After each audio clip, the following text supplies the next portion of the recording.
नमस्कार। आज के इस विश्लेषण में आपका स्वागत है। हम बात कर रहे हैं शिक्षा के एक बिल्कुल अलग नजरिए की। इसे ब्रेन पेज स्कूल्स कहा जा रहा है। देखिए, स्कूल का नाम सुनते ही अक्सर वही क्लासरूम याद आता है ना, जहां टीचर बोल रहे हैं और छात्र सुन रहे हैं, ज्यादातर चुपचाप। पर सवाल यह है कि क्या सीखने का कोई और शायद ज्यादा असरदार तरीका हो सकता है? हमारे सामने शिवनारायण के लिखे कुछ लेख हैं जो तक्षशिला पेज पर मिले हैं। ये ब्रेन पेज स्कूल के बारे में है। तो आज हम इन्हीं लेखों के आधार पर यह समझने की कोशिश करेंगे कि आखिर ये ब्रेन पेज स्कूल हैं क्या, इनके पीछे क्या सोच है, मतलब क्या विज्ञान है, और ये उन स्कूलों से कैसे अलग हैं जिन्हें लेखक टॉकिंग स्कूल्स कह रहे हैं। देखते हैं कि ये सीखने के हमारे अनुभव को कैसे बदल सकता है। ठीक है, तो शुरू करते हैं। सबसे पहले यह समझना जरूरी है कि ये जो पारंपरिक स्कूल मॉडल है, जिसे लेखक टॉकिंग स्कूल कह रहे हैं, उसमें असल में मतलब दिक्कत क्या बताई गई है? देखिए, पारंपरिक या जिसे टॉकिंग स्कूल कहा गया है, उसकी पहचान ही है कि वहाँ जानकारी एक तरफ से दी जाती है। टीचर बोलते हैं, छात्र सुनते हैं। इसे हम पैसिव लर्निंग कह सकते हैं, मतलब निष्क्रिय सीखना। सारा जोर मौखिक रूप से समझाने पर होता है।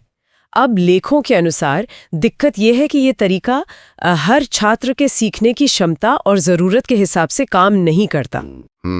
नतीजा, छात्र जानकारी को ठीक से समझ नहीं पाते, ज़्यादा समय तक याद नहीं रख पाते, और सबसे बड़ी बात, उसे असल ज़िंदगी में इस्तेमाल करना नहीं सीख पाते। ये अक्सर रटने जैसा हो जाता है। हाँ, ये तो जानी पहचानी बात लगती है, कई बार अनुभव किया है। तो फिर ये ब्रेन पे स्कूल क्या अलग कर रहे हैं? इनका तरीका क्या है? यहीं पर बात दिलचस्प हो जाती है। ब्रेन पेज स्कूल सिर्फ थोड़ी बहुत तब्दीली नहीं, बल्कि सीखने के तरीके में एक, आप कह सकते हैं, बुनियादी बदलाव का प्रस्ताव रखते हैं। ये लर्नोग्राफी, मोटर विज्ञान और न्यूरोसाइंस के सिद्धांतों पर टिके हैं। लर्नोग्राफी? ये क्या है? हाँ, लर्नोग्राफी मतलब सीखने का विज्ञान और कला, लेकिन इसमें सक्रिय रूप से ज्ञान बनाने पर जोर है। तो यहाँ निष्क्रिय सुनने की बजाय छात्र खुद ज्ञान का निर्माण करते हैं। पूरा ध्यान छात्र पर होता है और तरीका दिमाग के काम करने के ढंग पर आधारित होता है। आपने कहा ब्रेन पेज, ये शब्द अपने आप में नया है। इसका मतलब क्या है? क्या ये कोई नोट्स वगैरह हैं जो टीचर देते हैं? नहीं, बिल्कुल नहीं। यही इसका सबसे अहम पहलू है। ब्रेन पेज कोई कागज का पन्ना नहीं, बल्कि एक मानसिक नक्शा या खाका है, एक तरह का न्यूरल ब्लूप्रिंट, जिसे छात्र अपने दिमाग में खुद बनाते हैं। मानसिक नक्शा दिमाग के अंदर? हाँ, सोची जैसे किसी चीज का मॉडल बनाना, पर दिमाग के अंदर। ये तब बनता है जब छात्र किताबों, उपकरणों, अपने साथियों और दिए गए कामों के साथ सक्रिय रूप से जुड़ते हैं, इंटरैक्ट करते हैं। वो सिर्फ सुनते नहीं, बल्कि ज्ञान के खोजकर्ता बन जाते हैं। वे अकेले भी काम कर सकते हैं या फिर मिनिएचर स्कूल नाम की छोटी छोटी टीमों में मिलकर भी। हाँ, तो अगर छात्र खुद ज्ञान बना रहे हैं, तो फिर शिक्षक का क्या काम रह जाता है? उनकी भूमिका कैसे बदलती है? हाँ, भूमिका पूरी तरह बदल जाती है। पारंपरिक टीचर की तरह पढ़ाने या लेक्चर देने के बजाय वे एक सूत्रधार या कह लीजिए क्लास मॉडरेटर की तरह काम करते हैं। उनका काम है छात्रों को रास्ता दिखाना, उन्हें ज्ञान बनाने और ब्रेन पेज विकसित करने की प्रक्रिया में मदद करना। गाइड की तरह मतलब? बिल्कुल। जोर सुनने पर नहीं, बल्कि अनुभव करने, करके देखने और अभ्यास के जरिए ज्ञान पैदा करने पर होता है। टीचर एक गाइड की तरह है, न कि ज्ञान के एकमात्र स्रोत की तरह। ये सुनने में तो वाकई क्रांतिकारी लग रहा है।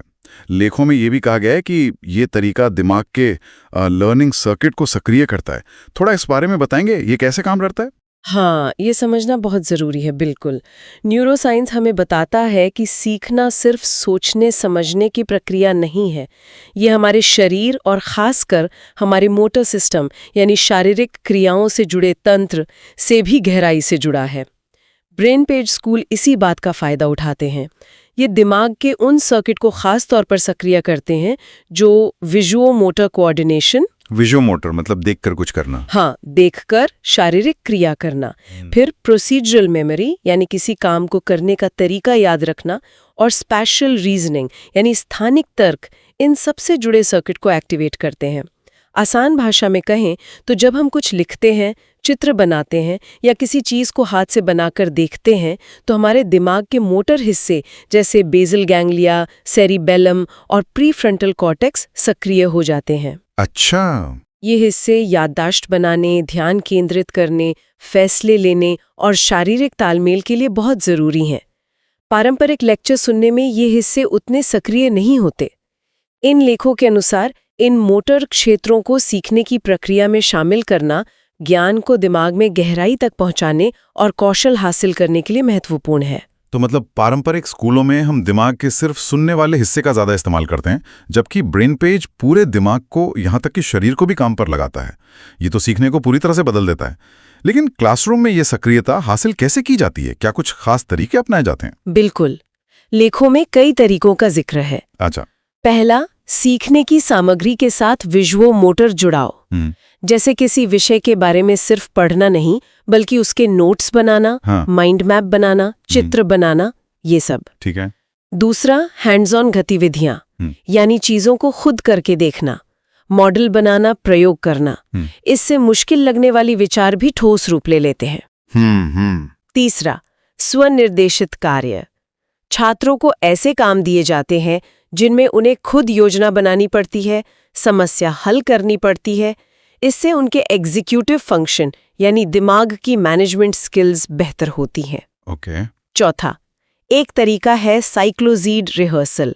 ये एक तरह की स्पेस्ड रेपिटेशन है, मतलब किसी चीज को थोड़े थोड़े अंतराल पर दोहराना, लेकिन इसे स्थानिक तरीके से किया जाता है जो हमारे सीखने के कुदरती चक्र से मेल खाता है। साइक्लोजीड रिहर्सल, ये नया है। हाँ। और पांचवां, SOTM के साथ काम करना। SOTIM। SOTM, इसका क्या मतलब है? ये एक एक्रोनिम है, space, objects, time, instances, modular knowledge. इसका मतलब है सीखने के लिए जगह, स्पेस, चीजों, ऑब्जेक्ट्स, समय, टाइम, उदाहरणों, इंस्टेंसेस और मॉड्यूलर ज्ञान का इस्तेमाल करना। आसान भाषा में ये सीखने को एक स्थानिक अनुभव बनाता है, जैसे किसी चीज को नक्शे पर खोजना या किसी वस्तु को बनाकर समझना, जिससे वो दिमाग में बेहतर तरीके से बैठता है। समझ गया। तो इन सब तरीकों से दिमाग को ज्यादा सक्रिय रखने का नतीजा क्या होता है? ये पारंपरिक तरीकों से बेहतर क्यों माना जा रहा है? नतीजा ये होता है कि दिमाग सिर्फ जानकारी सुनता नहीं, बल्कि उसे कई स्तरों पर प्रोसेस करता है, देखकर, करके, महसूस करके।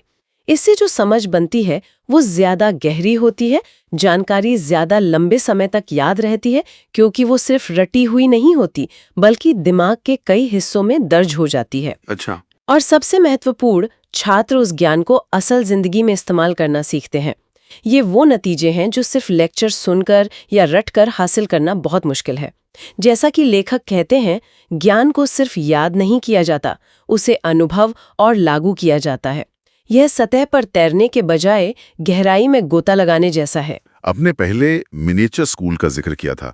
लेखों में कुछ और खास चीजों की भी बात है जो ब्रेन पेड स्कूलों का हिस्सा है, जैसे ये मिनिएचर स्कूल और ज्ञान हस्तांतरण के 7 आयाम। ये क्या हैं? थोड़ा इनके बारे में बताइए। छोटे ग्रुप होते हैं जिन्हें छात्र खुद चलाते हैं। खुद चलाते हैं? हाँ, ये आपसी सहयोग से सीखने, मतलब पीयर टू पीयर लर्निंग या पारस्परिक लर्नोग्राफी को बढ़ावा देते हैं। छात्र एक दूसरे को सिखाते हैं, मिलकर समस्याएं हल करते हैं। इससे न सिर्फ अकादमिक फायदा होता है, बल्कि सामाजिक और भावनात्मक कौशल जैसे टीम वर्क, बातचीत, सहानुभूति भी बढ़ते हैं। सीखने की जिम्मेदारी पूरी क्लास में बढ़ जाती है। ये सब तक्षशिला मॉडल नाम के एक बड़े ढांचे का हिस्सा है, जिसका मकसद ही है सक्रिय और मॉड्यूलर स्कूली शिक्षा को बढ़ावा देना, जहां छात्र खुद सीखने के लिए प्रेरित हों, उनमें जिज्ञासा हो और वे स्वतंत्र रूप से सीख सकें। लेखक बताते हैं कि ये ढांचा छात्र को सीखने की प्रक्रिया के केंद्र में रखता है। और ये ज्ञान हस्तांतरण के 7 आयाम, लेखों में इनके नाम दिए गए हैं। Definition spectrum, function matrix, block solver, hippocampus, module builder, task formatter और डार्क नॉलेज। ये नाम तो बड़े अनोखे लग रहे हैं। ये क्या काम करते हैं? हाँ, नाम थोड़े अलग हैं। ये 7 आयाम असल में सीखने की प्रक्रिया को एक ढांचा और कह सकते हैं एक सीढ़ी देने का तरीका है। ये छात्रों को व्यवस्थित तरीके से जानकारी को समझने, उसे बनाने और अपने अंदर उतारने में मदद करते हैं। इन्हें आप सीखने के अलग अलग औजार समझ सकते हैं। अच्छा, औजार की तरह। हाँ, जैसे डेफिनेशन स्पेक्ट्रम शब्दों और विचारों को बिल्कुल सटीक रूप से समझने पर जोर देता है, कोई कंफ्यूजन न रहे। फंक्शन मैट्रिक्स ये समझने में मदद करता है कि कोई चीज़ कैसे काम करती है और उसका इस्तेमाल सवालों या कामों में कैसे होगा। ब्लॉक सॉल्वर और मॉड्यूल बिल्डर मिलकर ज्ञान को छोटे, समझने लायक हिस्सों में तोड़ना और फिर उन हिस्सों को जोड़कर समाधान बनाना सिखाते हैं। एक दिलचस्प आयाम है हिप्पोकैम्पस। ये दिमाग के हिप्पोकैम्पस जो याददाश्त के लिए जरूरी है, उसका इस्तेमाल करके सीखी हुई जानकारी को व्यवस्थित करना और जरूरत पड़ने पर उसे आसानी से ढूंढना सिखाता है। लेखक इसे ज्ञान का सर्च इंजन कहते हैं। ज्ञान का सर्च इंजन, वाह। फिर है टास्क फॉर्मेटर। ये सीखी हुई चीजों को लागू करने और उनमें महारत हासिल करने के लिए खुद काम डिजाइन करना सिखाता है। यह ऊंचे दर्जे की सोच को बढ़ावा देता है। और आखिर में डार्क नॉलेज। ये उन चीजों को खोजने और समझने के बारे में है जो सीधे सीधे सिखाई नहीं जाती, जिन्हें छात्र खुद अनुभव से, अंदाजे से या अपनी सूझबूझ से खोजते हैं। जैसे किसी समस्या का अनोखा हल निकालना जो किताब में ना हो। तो क्या ये आयाम छात्रों को एक तरह से खुद ही सीखने के काबिल बनाते हैं? मतलब टीचर पर उनकी निर्भरता कम करते हैं? बिल्कुल सही कहा आपने। ये आयाम छात्रों को, खासकर उन छात्रों को जिन्होंने इसकी ट्रेनिंग ली है, एक बना बनाया लेकिन लचीला रास्ता देते हैं जिससे वे ज्ञान को खुद समझ सकें, उसे अपना बना सकें और इस्तेमाल कर सकें। इससे धीरे धीरे टीचर पर निर्भरता कम होती जाती है। छात्र सीखने की प्रक्रिया के, कह सकते हैं, मालिक बन जाते हैं। वे सीखते हैं कि सीखना कैसे है। समझ गया।